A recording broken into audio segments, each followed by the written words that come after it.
meus pecados ocultos, o que escondo no fundo do meu coração. Derrama em minha vida água,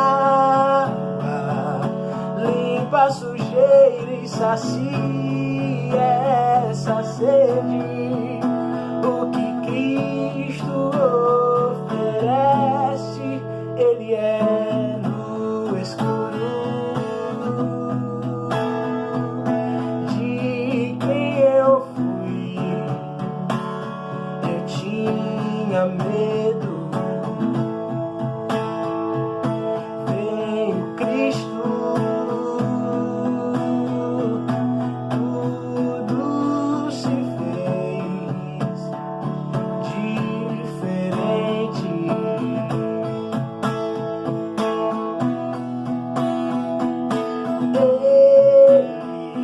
Ele enxerga o que vejo no escuro, o que escondo no mundo do meu coração. E espalha o barro que ainda faltava, abre a janela pra luz encontrar o que Cristo oferece. Ele é luz do mundo, água viva. Cristo, Ele é Cristo, Ele é Cristo.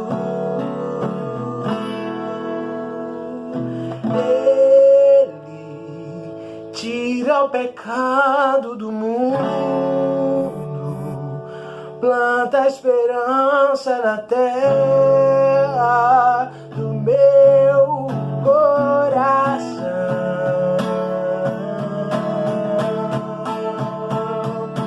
Cristo, pão que alimenta o faminto, vinho esmagado e servido na cruz para todo cansado. O que Cristo oferece, Ele é. Oh, oh, oh, oh, oh, oh.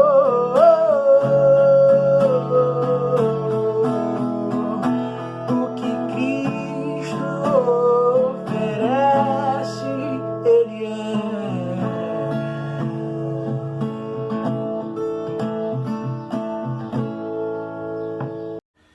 Olá, amados, graça e paz de nosso Senhor e Salvador Jesus Cristo. Hoje vamos, dia 24 de maio de 2020, hoje vamos à mensagem desta noite, a mensagem que vamos dar continuidade àquilo que já vimos. Já vimos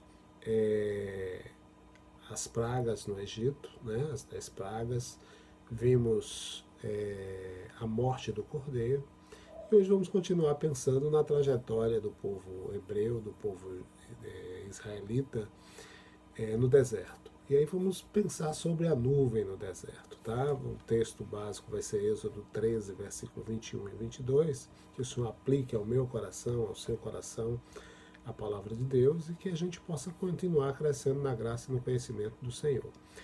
Antes de entrar no texto em si, vamos pensar um pouquinho. Esses dias eu citei em uma mensagem o afã das pessoas por livros atuais que tratam de temas catastróficos, nada contra, mas a resposta para o momento atual, a essas catástrofes e essa pandemia e outras catástrofes naturais, tanto no passado quanto no presente, nós encontramos na palavra de Deus. Obviamente que bons autores que, à luz da palavra, buscam entender e interpretar as profecias, eles são livros relevantes, mas livros que tratam do tema fora do contexto bíblico, infelizmente, eles tendem a envolver as pessoas numa dimensão de autoajuda. E daí mesmo cristãos se permitem ser envolvidos e esquecem de buscar a ajuda do alto.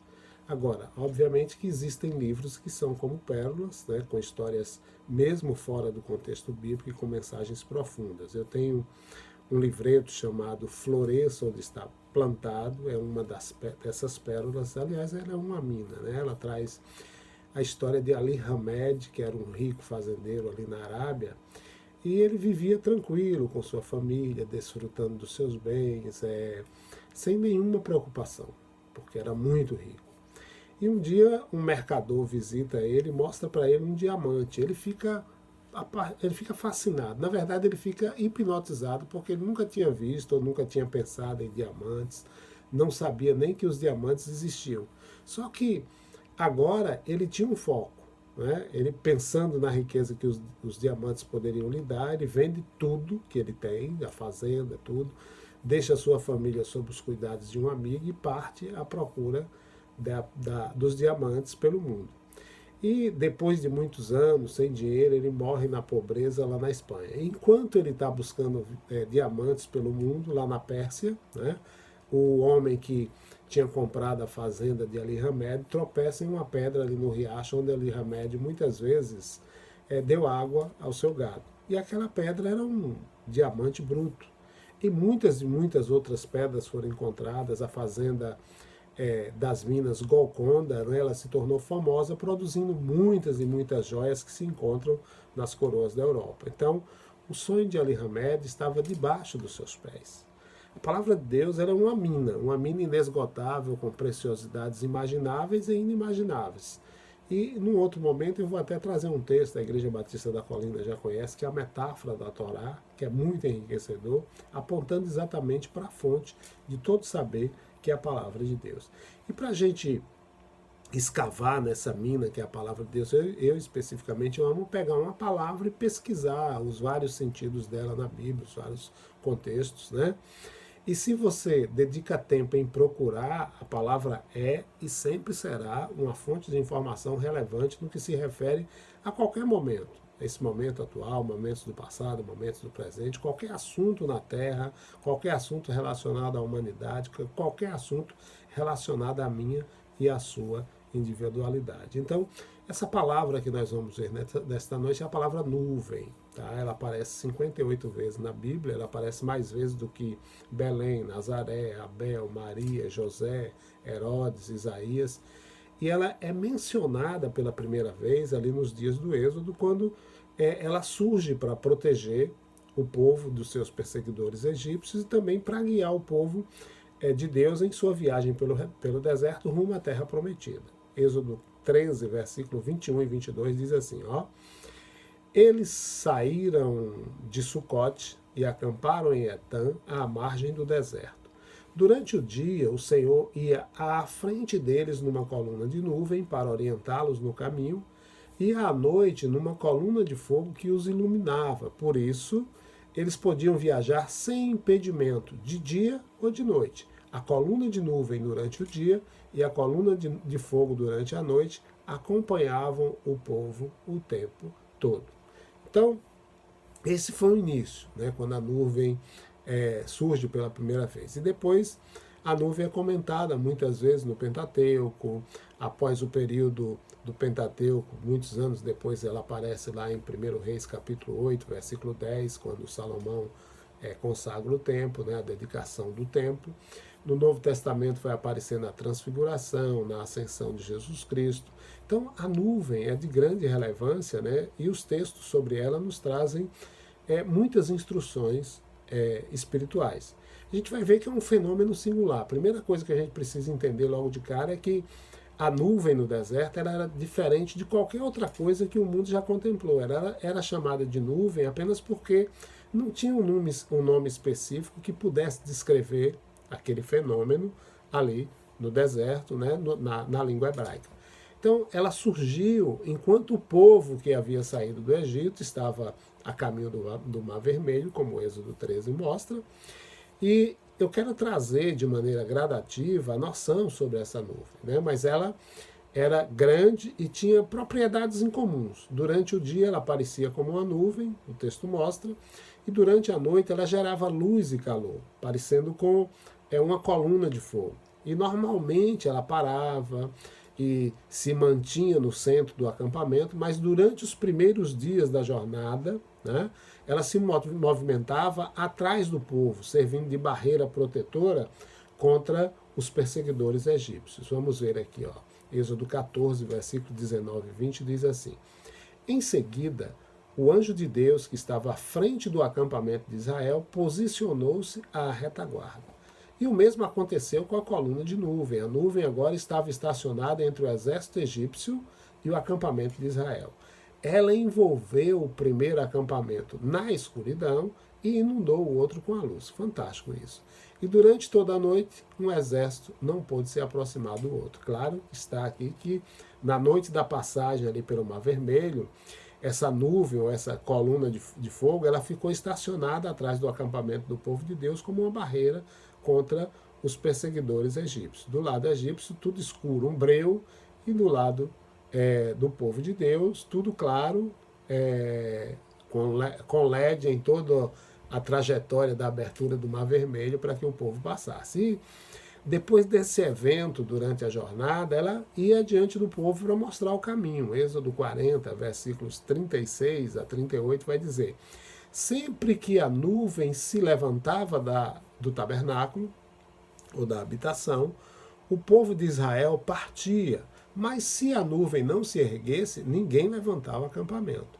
A nuvem do Eterno ficava sobre o tabernáculo durante o dia, e de noite havia fogo sobre ela. Estava sempre visível a todos os israelitas em suas viagens. Então, como não havia palavra para descrever esse fenômeno singular, o povo chamava de glória, radiância, presença, dando significado aí à glória de Deus, né, sendo conhecida mais como a nuvem. E ela servia, uma segunda coisa que a gente vai precisar entender, é que ela era uma proteção de Deus, né? Se faz necessário reconhecer que sem a nuvem e sem o milagre que ela representava, o povo de Israel teria perecido ali no deserto bem antes de entrar em Canaã. A nuvem os protegeu, primeiro dos inimigos humanos, como Faraó e os exércitos egípcios, e também dos perigos naturais do deserto. Atentem, né, que o número de pessoas que deixou o Egito com Moisés era muito grande. E eles estavam transitando em uma área inóspita, era a área mais inabitada da terra.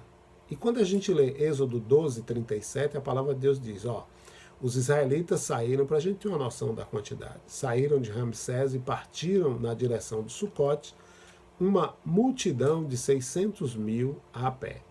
Aproximadamente, né, uma multidão de 600 mil a pé, aproximadamente, sem contar mulheres e crianças. Um grande número de pessoas desqualificadas aproveitou a ocasião para ir com eles, ou seja, eram outros escravos de outras nações. A gente percebe que além dos homens havia mulheres e crianças, e além de ex-escravos também de outras nações que saíram juntos. O número, na verdade, devia passar de 2 milhões de pessoas. Para a gente ter uma noção, imagine, né, a partir da gente fazer uma ilustração aqui. A Fonte Nova cabe 50 mil pessoas quando está lotado, que corresponde o quê? A 40 estádios cheios. Essa é a ideia do número de pessoas que saíram ali do Egito, só para você ter uma noção. Então, no deserto, eles enfrentavam temperatura que variavam de 38 a 60 graus de dia, né? E à noite a temperatura caía até 0 grau. E para vencer essas intempéries e outros inimigos do deserto, eles precisavam de quê? Eles precisavam de um guia bem preparado, eles precisavam de sombra para se abrigar desse sol abrasador, né? E também eles precisavam de calor para se abrigar do frio e da noite, além de água. Senão, o que ia acontecer? Eles iriam perecer, né, em função das temperaturas extremas do deserto, seja no calor, seja no frio. Só que o Senhor providenciou tudo isso no milagre da nuvem que ia com eles. O que a nuvem fazia? Vamos ver. O Salmo 105, eu fico maravilhado com esse versículo.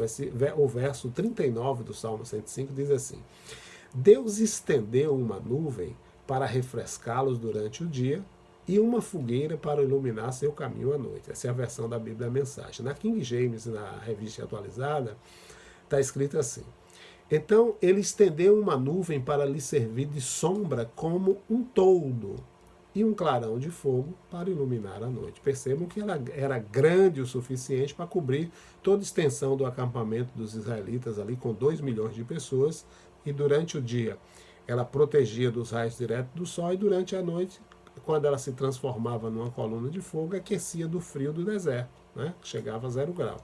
E a presença da nuvem era uma lembrança diária do cuidado de Deus por seu povo e da sua constante proteção. Então, terceira coisa que a gente precisa ver é a manifestação da presença de Deus, né? A luz, né? Não era apenas uma lembrança da proteção de Deus, era também um símbolo da presença de Deus. Deus estava com seu povo e a nuvem demonstrava isso. Deus falou da nuvem, ele falou da nuvem, por exemplo, no Sinai, quando ele deu a lei a Moisés, Êxodo 19, 16 a 19, e Êxodo 24, 16, que diz assim: a nuvem cobriu o monte durante 6 dias. No 7º dia, o Senhor chamou Moisés de dentro da nuvem. O Senhor falou também quando a nuvem estava sobre a arca da aliança, no Santo dos Santos, do tabernáculo, né? Em Êxodo 33, de 7 a 11, a palavra de Deus diz assim: Moisés costumava armar a tenda fora do acampamento, a certa distância dele. Ele a chamava tenda do encontro. Quem quisesse consultar o Senhor se dirigia à tenda do encontro fora do acampamento. Era assim. Quando Moisés ia para a tenda, todo o povo ficava observando. Os homens ficavam à entrada da sua tenda, olhando para Moisés até que ele entrasse na tenda do encontro. Assim que ele entrava, a coluna de nuvem descia sobre a entrada da tenda e o Senhor falava com Moisés. Todo o povo via a coluna de nuvem na entrada da tenda, observava com atenção e se curvava para adorar. Cada homem que estivesse à entrada da sua tenda fazia isso. E o Senhor falava com Moisés face a face, como um vizinho fala com o outro por cima da cerca. Moisés voltava para o acampamento, mas o jovem Josué, seu auxiliar, não deixava a tenda. E foi da nuvem também que Deus falou em juízo contra os vários movimentos de rebeldia que aconteceram durante os anos em que o povo vagou pelo deserto, a exemplo ali do caso de Miriam, né? A presença simbólica de Deus ela é claramente demonstrada também em Números 10, de 33 a 36, quando a nuvem estava em movimento. Diz assim: assim eles partiram do monte do Eterno, marcharam 3 dias com a arca da aliança à frente, em busca de um lugar para acampar. A nuvem do Senhor ficava acima deles de dia, sempre que levantavam o acampamento. Quando a arca partia, Moisés orava: levanta-te, ó Senhor, elimina teus inimigos, persegue até as colinas os que te odeiam. E quando a arca parava, ele dizia: descansa conosco, ó Deus, fica com os milhares, os muitos milhares de Israel. Portanto, amados, nunca, em tempo algum, o povo de Israel teria condições de esquecer, mesmo que quisessem, que a presença de Deus estava com eles, literalmente, dando sombra a tudo que eles faziam. Nós estamos vivendo momentos assim difíceis, né, nessa pandemia, mas você tem conseguido perceber que a sua vida está sob o constante olhar de Deus, né, do nosso Pai? Se não, se você não consegue perceber, deveria, porque isso é tão verdadeiro para nós hoje como foi para o povo de Deus ali no deserto. E o olhar constante do Senhor, ele deve nos fazer refletir e mudar a nossa conduta. Ele é o Deus Todo-Poderoso, diante de quem todos os corações estão transparentes. Todos os desejos do nosso coração são conhecidos. E também nós somos aqueles diante de quem nenhum segredo está encoberto. Portanto, ore para que o Senhor limpe e purifique a sua mente, purifique os seus pensamentos e que o Espírito Santo te inspire a amar de maneira perfeita o seu santo e excelso nome. Nós temos também, a partir da nuvem, as instruções de Deus. A nuvem era um instrumento para o cuidado e para a proteção de Deus para com seu povo, era um símbolo da presença de Deus, mas também era um meio prático de Deus para conduzir seu povo pelo deserto e treinar, capacitar cada um em sua individualidade e no grupo, né, a andar em obediência absoluta. E a gente pode ver isso claramente em Êxodo 40, 36 a 38. Sempre que a nuvem se levantava, já lemos esse texto, mas vou repetir, né, da habitação, o povo de Israel partia Mas se a nuvem não se erguesse, ninguém levantava acampamento. A nuvem do Senhor ficava sobre a habitação durante o dia e de noite havia fogo sobre ela. Estava sempre visível a todos os olhos em suas viagens. Ainda também em Números 9, de 15 a 23, nós temos uma narrativa a respeito de como era esse movimento. No dia em que a habitação foi levantada, o tabernáculo ali no deserto, a nuvem a cobriu. Desde o pôr do sol até o alvorecer, ela permaneceu sobre a habitação. Era assim o tempo todo. A nuvem sobre a habitação durante a noite, ela parecia fogo. Quando a nuvem se erguia acima da tenda, o povo de Israel se levantava acampamento. Quando a nuvem descia, o povo montava acampamento. O povo de Israel partia segundo as ordens do Eterno e acampava segundo suas ordens. Enquanto a nuvem estivesse sobre a habitação, eles ficavam acampados. Mesmo quando a nuvem pairava sobre a habitação durante muitos dias, eles honravam a vontade do Eterno e não partiam. Permaneciam no acampamento, em atitude de obediência, enquanto a nuvem estivesse sobre a habitação. Mas no momento em que o Senhor dava a ordem, eles partiam. Se a nuvem permanecesse sobre o tabernáculo, apenas do entardecer até o alvorecer do dia seguinte, e então se levantasse, eles partiam. Não importava se era dia ou noite. Quando a nuvem se levantava, eles partiam. Não fazia diferença se a nuvem parava sobre o tabernáculo por 2 dias, 1 mês, 1 ano. Enquanto ela permanecia ali, eles permaneciam ali. Mas quando a nuvem se levantava, eles partiam. Eles acampavam segundo a ordem do Senhor e partiam por sua ordem. Eles viviam de forma obediente às ordens do Eterno, conforme anunciadas por Moisés. Isso aqui é extremamente importante para nós hoje, porque refletir sobre a maneira didática que o Senhor nos instrui é importante. Portanto, vamos aprender um pouco mais sobre esse movimento da nuvem e aí vamos usar um pouco da nossa imaginação. É uma tendência nossa a gente imaginar que o povo andava sob a nuvem na maior alegria.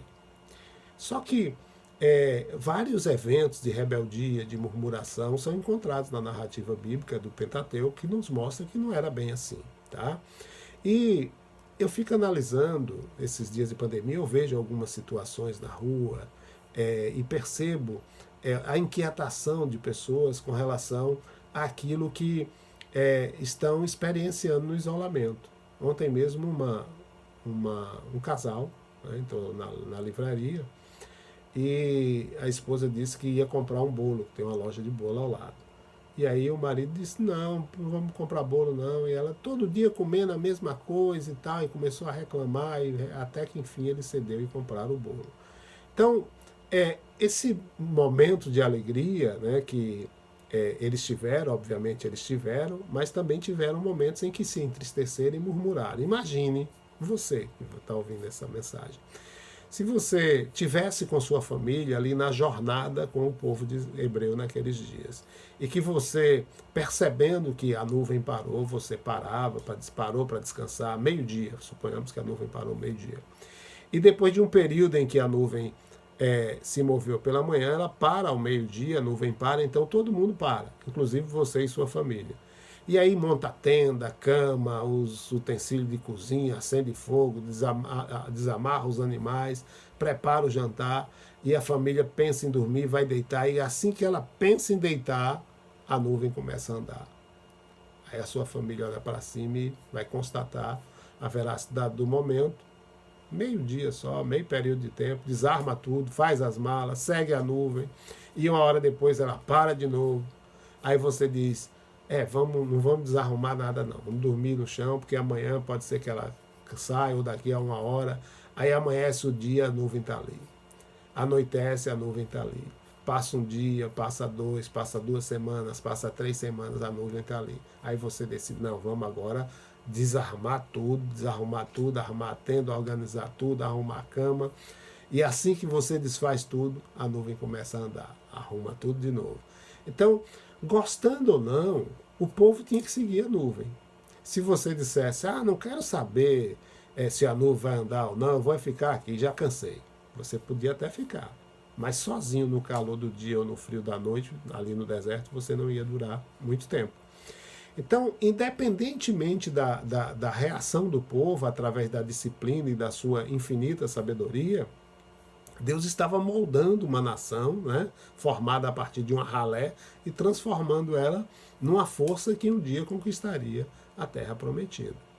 É importante isso. Então, amados, concluindo, é dessa maneira que em sua disciplina rigorosa, em sua disciplina que algumas vezes para nós é indigesta, que o Senhor nos transforma em seus guerreiros cristãos, né, comprometidos nessa geração. Você está me ouvindo aí, você pode até achar que essa comparação não é justa e pensar, mas eles tinham a nuvem, nós não temos nada semelhante que Deus use para nos guiar ou para dirigir a gente hoje. Uma pergunta para você, será que você tem certeza do que está falando? Não é? Eles tinham a nuvem, é verdade, mas o que a gente tem? Nós temos o Espírito Santo, que é a própria vida do Deus Todo-Poderoso dentro de cada um de nós.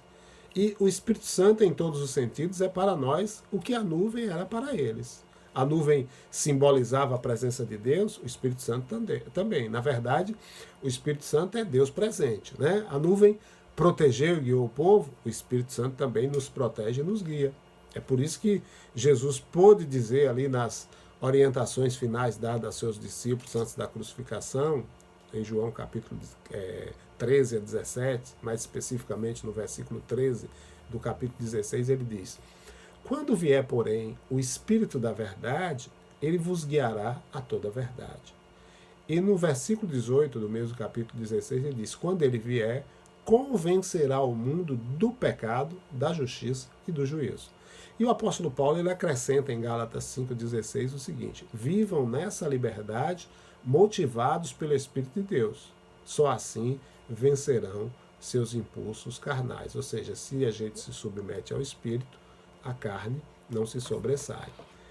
Então, para finalizar, dois contextos. Se você é cristão, né, e está desejoso de obedecer a Deus, o Espírito Santo vai te guiar. Além do mais, ele vai guiar você pessoalmente, ele vai lhe treinar para que você se torne um bom soldado de Cristo a cada dia.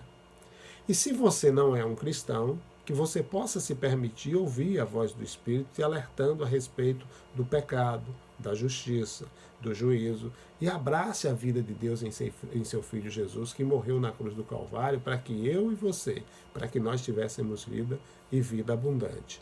E isso ele nos garante em seu Filho Jesus. Amém? Que o Senhor nosso Deus aplique essa palavra ao meu coração e ao seu coração. Pai, o desejo do meu coração é que vidas sejam libertas, sejam na dimensão do teu reino ou fora dela, na dimensão do teu reino abrindo-se mais e mais para a dependência do teu Santo Espírito. Os que ainda não fazem parte do teu reino, entendendo que são pecadores, entendendo que um dia vão se encontrar contigo, entendendo que um dia hão de ser julgados por ti, e que em teu Filho eles são livres, não do julgamento, mas da condenação, porque nenhuma condenação há para aqueles que estão em Cristo Jesus. Obrigado, Pai, por esse momento, que o amor de Deus, o nosso Pai, a graça salvadora de Cristo Jesus e a comunhão e a consolação do Espírito Santo de Deus seja com cada um de nós, povo seu, e com todo o povo de Deus espalhado na face da terra. Quem crê, diz amém.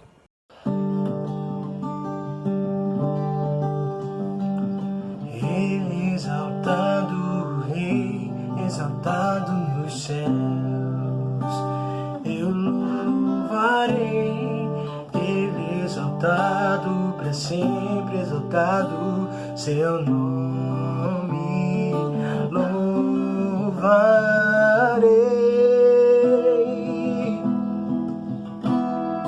Ele é o Senhor, sua verdade vai sempre reinar. Terra e céu glorificam seu santo nome. Ele exaltado, o Rei exaltado nos céus. Ele exaltado, o Rei exaltado nos céus. Eu louvarei, Ele exaltado, para sempre exaltado.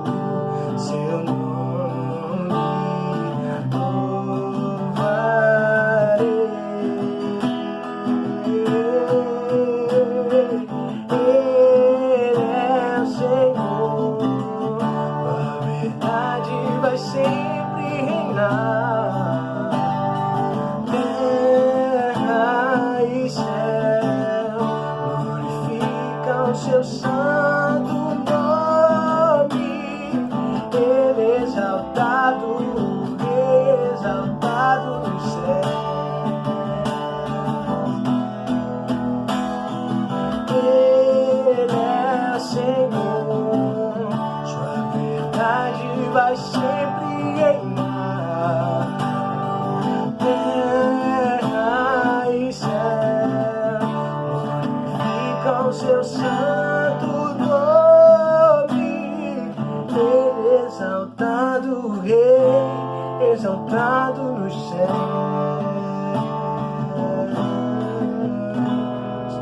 Ele é exaltado, Rei, exaltado nos céus.